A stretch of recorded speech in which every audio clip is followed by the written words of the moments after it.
কি করছে ভাই? আপনি সমন্বয়ক যে আপনার সাথে ছাত্রলীগের নেতাকর্মীরা বা স্থানীয় লোকাল আওয়ামী লীগের কর্মীরা কি করছে একটু বলেন তো। সমন্বয় গিরে রাখবে না। আমার বাবা মার উপরে হামলা চালিয়ে আসে। আমার বাবা মা গ্রামে থাকে। আমার জীবন সংকটাপন্ন। স্বরাষ্ট্র উপদেষ্টাকে বলবো, আপনার পুলিশ প্রশাসন, আপনার প্রশাসন কি করে? ছাত্র আন্দোলনের জামালপুর জেলা সর্বোচ্চ পদে থাকা সত্ত্বেও আমার বাড়িতে যদি হামলা চালানো হয়, পুলিশ প্রশাসনকে জানানোর পরেও যদি তাদের টনক না নড়ে, তাহলে এই স্বাধীনতার কোনো দরকার নাই। সবাই অবগত আছেন যে আমি বৈষম্য বিরোধী ছাত্র আন্দোলন জামালপুর জেলা।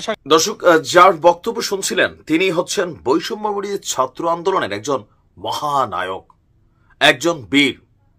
কিন্তু আজকে সেই বীরের এমন পরিণতি যে তিনি ফেসবুক লাইভে এসে তার প্রাণের যে আশঙ্কা, প্রাণনাশের সেই আশঙ্কার জন্য পুরা আমাদের সিস্টেমকে তিনি এক হাত নিয়েছেন।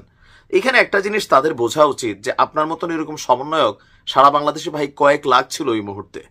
তো সরকারের কি এটা সম্ভব যে প্রতি সমন্বয়কের বাড়ি ঘরে গিয়া পুলিশি পাহারা দেওয়ার ব্যবস্থা করা? এটা কিন্তু আসলে সম্ভব না, শুনতে যেমনই লাগে। আপনার নিজেকেও সচেতন থাকতে হবে। যাই হোক, তারপরে বিষয়টা নিয়ে আইন শৃঙ্খলা বাহিনী মুভমেন্টে যাচ্ছে। বাড়িঘরে হামলা এবং প্রাণনাশের আশঙ্কা করেছেন যিনি এতক্ষণ আমাদের সামনে কথা বলছিলেন, বৈষম্য বিরোধী ছাত্র আন্দোলনের জামালপুর জেলার আহ্বায়ক মীর ইসহাক হোসেন ইখলাস। ফেসবুক লাইভে এসে নিজের এবং পরিবারের সদস্যদের প্রাণের নিরাপত্তা দাবি করেছেন তিনি।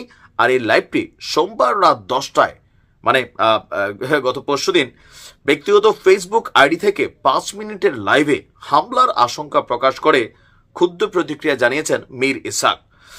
ভিডিওতে তাকে বলতে শোনা যায়, দীর্ঘ রক্তাক্ত আন্দোলনের মাধ্যমে তারা ফ্যাসিস্ট সরকারের পতন ঘটিয়েছে, অথচ আজও তাদের জীবনের নিরাপত্তা নেই। 5ই আগস্টের পর 8 মাস কেটে গেলেও আসামিরা তার বাড়িতে এসে রাতের আধারে হামলার চেষ্টা করছে।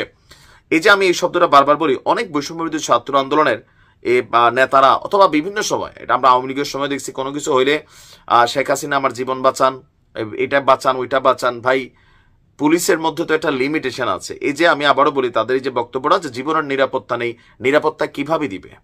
এটাকে দেওয়া সম্ভব? একটা পারা যায় সারা বাংলাদেশে যত সমন্বয়ক আছে তাদেরকে কোনো 5 স্টার হোটেলে রেখে দেওয়া, অথবা নির্দিষ্ট কোনো একটা এরিয়ার মধ্যে, ওই যে ভাষাঞ্চর টাসাঞ্চরের মতন, যে সব সমন্বয়করা এখানে বসবাস করবে, পুলিশ ওই এলাকাটা নিয়ন্ত্রণ করবে, আর ওইখানে কেউ ঢুকতে পারবে না, পুলিশি পাহারায়। এরকম একটা ক্যাম্প টেম্পের মতন আয়োজন ছাড়া প্রত্যেকের বাড়ি ঘর পাহারা দেওয়া ডক্টর ইউনূসের পক্ষে সম্ভব?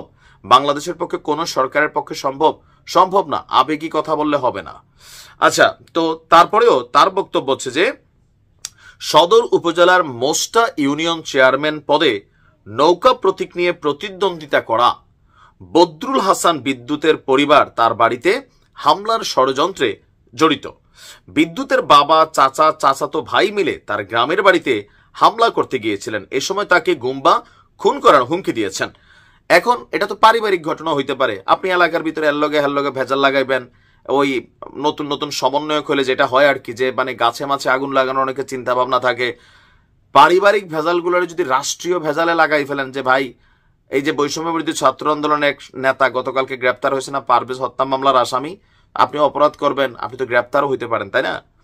আপনি লোকালি কোনো পারিবারিক ঝামেলা থাকলে সেটা একরকম। আরেকটা আছে যারা ছাত্রলীগ, যুবলীগ, আওয়ামী লীগ আপনার চিঠি দিছে সমন্বয় হিসেবে তোকে মাইরা ফেলবো, তখন হচ্ছে বিষয়টা আলাদা। আমার কাছে অনেকটা মনে হচ্ছে এটা পারিবারিক একটা ইস্যু। তার বক্তব্য যে বৈষম্য বিরোধী ছাত্র আন্দোলনের আহ্বায়ক হয়েও যদি নিরাপত্তা না পান, তাহলে সাধারণ মানুষ কোথায় যাবে? সাধারণ মানুষের সাথে এত ঝামেলা হচ্ছে না যতটা আহ্বায়কদের সাথে হচ্ছে।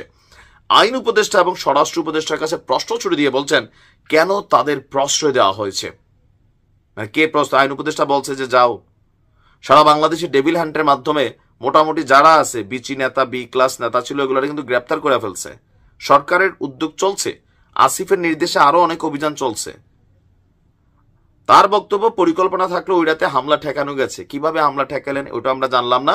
হামলাকারীরা এখনো আত্মগোপনে তাকে হুমকি দিয়ে যাচ্ছেন। এটা পারিবারিক ইস্যু একটা আমার কাছে মনে হচ্ছে। তার অভিযোগ তার বাবা মাকে গ্রামে হামলার মুখে পড়তে হচ্ছে। আর আওয়ামী লীগের নেতাকর্মীদের বিরুদ্ধে তার অভিযোগ এই সরকার এবং তার দোসররা এখনো তাদের উপর হামলা চালাচ্ছে। পুলিশ এবং প্রশাসন কিছুই করতে পারছে না।